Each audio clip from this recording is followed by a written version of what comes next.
Praise the Lord. అనంత స్తోత్రార్హుడైన యేసయ్యకు మహిమ ఘనత ప్రభావములు యుగయుగములు కలుగునుగాక.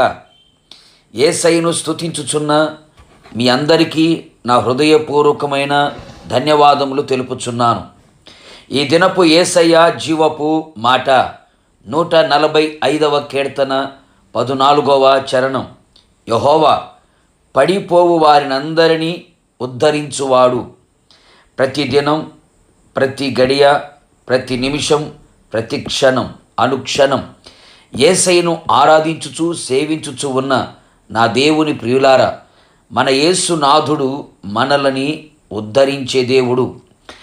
ఏ పరిస్థితులలో నీవు నడిపించబడుచున్నా అనగారిపోయిన నీ జీవితాన్ని ఉద్ధరించి అందలం ఎక్కించగల సర్వశక్తి కలిగిన దేవుడు. మరణ ద్వారమున మనము ప్రవేశించకుండా మనను ఉద్ధరించి జీవములోనికి నడిపించగలిగిన గొప్ప దేవుడు. ఆపత్కాలములో, శ్రమల కాలములో, నలిగిపోయిన పరిస్థితులలో ఆయనకు మొర్రపెట్టగా ఆయన ఉత్తరమిచ్చును. ఆయన నామము మనలని ఉద్ధరించి వాటన్నిటిలో నుండి ఆయన మనలని విడిపించును, తప్పించును, రక్షించును. ఆయన తన పేరు పెట్టబడిన జనులకు ఆశ్రయముగా ఉండి తన జనులను అన్ని విధాలుగా రక్షించి తన స్వాస్థ్యముగా ఉన్నవారిని ఆశీర్వదించి వారికి మంచి కాపరిగాను, గొప్ప కాపరిగాను, ప్రధాన కాపరిగాను, ఆత్మల కాపరిగాను ఉండి నిత్యము ఉద్ధరించునుగాక. అంతేకాకుండా ఏ శత్రువు కార్యములు మీ మీద పని చేయకుండా వారి చేతుల నుండి తప్పించి వారికి చిక్కకుండా ఆయన ఉద్ధరించి శత్రు క్రియలన్నిటినీ లయపరిచి శత్రు క్రియల అంతటి మీద నీకు జయమును అనుగ్రహించును. అవును ప్రియులారా, మనమందరము యథార్థమైన జీవితమును, యథార్థమైన భక్తిని, యథార్థమైన హృదయమును, యథార్థమైన మనస్సును, యథార్థమైన ప్రవర్తనను కలిగి ఉండిన ఎడల నిశ్చయముగా అట్టి వారిని ఆయన ఉద్ధరించి నిత్యము వారు ఆయన సన్నిధిలో నిలుచున్నట్లుగా చేయును. నా ప్రియ దైవ జనాంగమా, నువ్వు ఏ స్థితిలో పడిపోయి ఉన్నావో, పడిన స్థితిలో నుండి లేవలేని స్థితిలో కృంగిపోవచ్చున్నావా?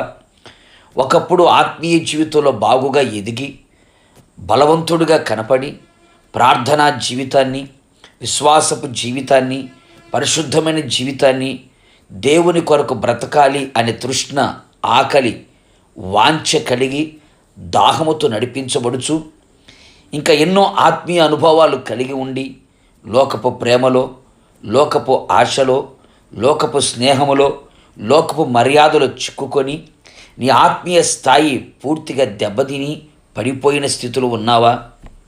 ఒకప్పుడు ఉన్నటువంటి సంతోషం, సమాధానం, ఆరోగ్యం, ఐక్యత, ప్రేమానురాగాలు పేక మేడల కూలిపోయి పడిపోయిన స్థితిలో, కృంగిపోయి బలహీనమైపోయిన స్థితిలో కనబడుచున్నావా? కృంగిపోకు నేస్తమా, బలహీనమవకు సహోదరుడా, ఆయన వైపు తిరిగి పశ్చాత్తాపముతో ఆయన పాదము చెంతముకి మనం చేరిన ఎడల నిశ్చయముగా దయగలిగిన నా యేసయ్య పడిపోయిన వారందరినీ ఉద్ధరించి లేవనెత్తగలిగినవాడు, పైకెత్తగలవాడు, ఉద్ధరించగలిగినవాడు, ఉన్నత స్థాయిలో నిన్ను నిలబెట్టగలిగిన సర్వశక్తి కలిగిన దేవుడు. నిశ్చయముగా రాకడలో కనబడునట్లుగా చేయుటకు గొప్ప దేవుడు. ప్రార్థన. నీతిమంతుడైన నా యేసయ్య, నీ పరిశుద్ధ పాదములకి స్తోత్రం. మరొక్కసారి మీ పాదముల చెంత చేరి మీ జీవపు మాట చేత మా జీవితాన్ని ఉజ్జీవపరుచుకోవడానికి మీరు ఇచ్చిన కృప కొరకు స్తోత్రం. అవును తండ్రి, పడిపోయిన వారందరినీ ఉద్ధరించగలిగిన దేవుడు ప్రభువా. నీ ప్రజలు, నీ ప్రియులు ఏ స్థితిలో పడిపోయి ఉన్నారో, ఆత్మీయ స్థితి, కుటుంబ స్థితి, శారీరక పరిస్థితులన్నీ కూడా పడిపోయిన, దిగజారిపోయిన, కృంగిపోయిన, అనగారిపోయిన, నలిగిపోయిన పరిస్థితులు ఒకవేళ ఉన్నారేమో, కృపతో వారిని జ్ఞాపకం చేసుకోండి. వారు మీ వైపు తిరిగి ఉండగా మీ పాదాల చెంత పడి ఉండగా వారిని కరుణించి వారిని అందరినీ కూడా లేవనెత్తమని ప్రార్థిస్తున్నాను. పైకెత్తమని కోరుతున్నాను. ఉన్నత స్థితిలో వారిని నిలబెట్టమని కోరుతున్నాను. వారి ఆత్మీయ స్థాయిని పెంచమని కోరుతున్నాను. ఉన్నత స్థలములలో ఆత్మీయత ఉన్నతముగా కనబడినట్లుగా వారి జీవితంలో చేసి మీ పోలిక మీ సారూప్యములోకి వారందరినీ తీసుకొని వచ్చి మీ రాకడలో ఎత్తబడినట్లుగా మేమంతా యుగ యుగములు మీతో కలిసి ఉన్నట్లుగా కృప నిండుగా దయచేయమని యేసు పేరట వేడుకొనుచున్నాను నా పరలోకపు తండ్రి. ఆమెన్. నిశ్చయముగా మిమ్మును మీ కుటుంబ సభ్యులందరినీ నా యేసునాథుడు ఉద్ధరించునుగాక. God bless you.